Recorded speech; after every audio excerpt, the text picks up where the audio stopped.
Today we talk about how can you disable autoplay on your cheat app. We're going to figure out the solution or know how you can do that on your app.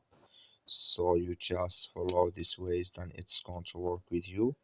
So all you have to do, so you just go here above this sign, click on it. When you just click on it here, so then it's going to take you to next step here. It's going to show for you like this. So then all you have to do now, you just click on settings here. When you click on settings, it's going to take you to this list. It's going to show for you like this. Come here to autoplay.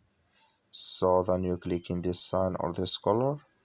Like you see color, it's gone. That's mean here autoplay, it's disabled with us now.